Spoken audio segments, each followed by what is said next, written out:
2001 সালের পরে আর কোনো নির্বাচন হয় নাই। 2001 সালে যে নির্বাচন হয়েছিল সেখানে সুষ্ঠু নিরপেক্ষ অবাধ ভোটের মাধ্যমে আপনারা আমাকে ভোট দিয়েছিলেন। এরপরে যেগুলো নির্বাচন হয়েছে ভোট দিয়ে নির্বাচন, তাহলে যদি ধরতে হয় তাহলে আপনাদের এমপি, একমাত্র এমপি নির্বাচিত আমি আপনাদের এই সাবেক এমপি হিসেবে এখনো সারিয়াকান্দি সোনাতলায় আমরা আপনাদের সামনে কথা বলতে পারছি।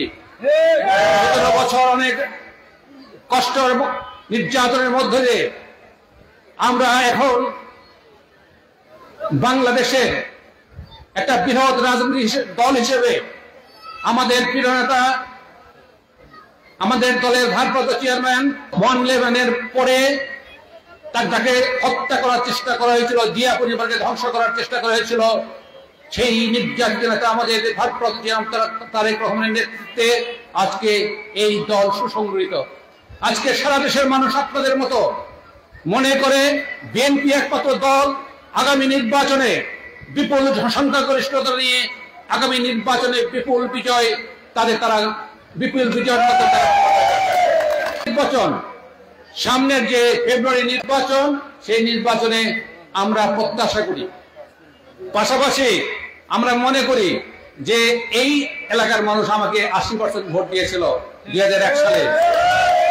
এইবার আপনারা মনে রাখবেন, আমি নির্বাচিত হওয়ার পরে আমি কিন্তু কোনো আমার নিজেকে কোনো পরিবারতন্ত্রের মধ্যে পরিচালিত হই নাই। আমি নিজে কোনোদিনও দলীয়করণ করি নাই, আমি নিজে কোনোদিনও স্বজন প্রীতি করি নাই। আমি আপনাদের সাধারণ জনগণকে মনে করেছি যে এই সাধারণ জনগণই আমার মূল শক্তি। এই সাধারণ জনগণকে যদি আমি খুশি করতে পারি, এই সাধারণ জনগণকে যদি আমি সন্তুষ্ট করতে পারি, তাদের সমস্যার সমাধান করতে পারি, আমি তাদের সার্বিক যেই সমস্যাগুলো আছে সেই সমস্যাগুলি সমাধান করতে পারি, তাহলে এই আমার সাধারণ মানুষ আমার পক্ষে দাঁড়াবে। সাধারণ মানুষ আমার পাশে দাঁড়িয়ে আমার হাতকে শক্তিশালী করবে। আজকে তাই 2001 থেকে 6 সাল পর্যন্ত এই 5টি বছর আমি রাত বিরাত নাই, দিন নাই, ঝড় বৃষ্টির মধ্য দিয়ে আপনাদের পাশে এসে দাঁড়িয়েছি, আপনাদের সাথে থেকে কাজ করেছি। আজকে ভাইরা আমার, আজকে তাই আপনাদের পাশে এখানে যখন আসলাম, আপনার সাধারণ মানুষ এখানে একত্রিত হয়ে আমার বক্তব্য শোনার জন্য এত মানুষ, হাজার হাজার মানুষ আপনারা উপস্থিত হয়েছেন বিভিন্ন জায়গা থেকে। আমার মা বোনেরা যারা আমার সবচেয়ে বড় শক্তি,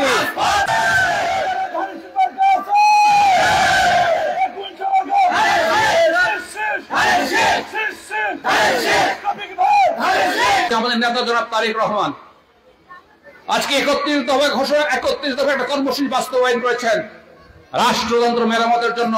আগামী দিনে যেন কেউ ভোট নিয়ে কারচুপি না করতে পারে, আগামী দিনে কেউ যেন ক্ষমতার অপব্যবহার করতে না পারে, আগামী দিনে গণতন্ত্র, সামাজিক নিরাপত্তা, সামাজিক উন্নয়ন, সাম্য এবং ন্যায় ভিত্তিক সমাজ প্রতিষ্ঠা করার ক্ষেত্রে তিনি 31 দফা বাস্তবায়নের জন্য আপনাদের কাছে আমি দেখেছি, আমি প্রতিটি মানুষের কাছে পৌঁছে দেওয়ার চেষ্টা করেছি, আপনাদের কাছে অনেকের কাছে পৌঁছে দিয়েছি।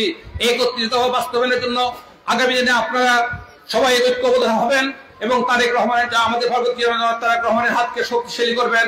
আমার বিশ্বাস আমার প্রিয় নেত্রী দেশনেত্রী বেগম খালেদা জিয়া এখনো সুস্থ আছেন, তার বুদ্ধি পরামর্শ এবং তার দোয়া চাই, এবং তার জন্য দোয়া চাই যে তিনি যেন সুস্থ থাকেন এবং তিনি যেন দেশের খেদমত করতে পারেন, এবং তার একমাত্র পুত্র জনাব তারেক রহমানকে তিনি সুযোগ্য একজন সন্তান হিসেবে আগামী দিনে যেন প্রধানমন্ত্রী হিসেবে তিনি দোয়া করে যেতে পারেন। আমরা চাই তারেক রহমান শহীদ জিয়ার যোগ্য উত্তরসূরি হিসেবে, বাংলাদেশের একটা সেবক হিসেবে তিনি নিজেকে প্রতিষ্ঠিত করবেন। বাংলাদেশের এই 20 কোটি মানুষকে তিনি আবারও এই আলোর পথ, আলোর সন্ধান দেখাবেন। একটি নতুন বাংলাদেশের রূপরেখা এই 31 দফা বাস্তবায়নের মধ্যে দিয়ে এই বাংলাদেশকে শহীদ রাষ্ট্রপতির স্বপ্নের বাংলাদেশে গড়ে তুলবেন। এটি আমাদের প্রত্যাশা, এটি আমাদের আল্লাহর কাছে আমরা প্রার্থনা করি। আমরা সবাই আপনাদের সেবক, সবাই আপনাদের খেদমত করতে চাই। আমরা চাই যে আমাদের কোনো ব্যক্তি কোনো স্লোগান দেবেন না, আমাদের স্লোগান থাকবে শহীদ রাষ্ট্রপতি জিয়াউর রহমান, আমাদের স্লোগান থাকবে বেগম খালেদা জিয়া। আমাদের স্লোগান থাকবে জনাব তারেক রহমান, আমাদের স্লোগান থাকবে ধানের শীষ।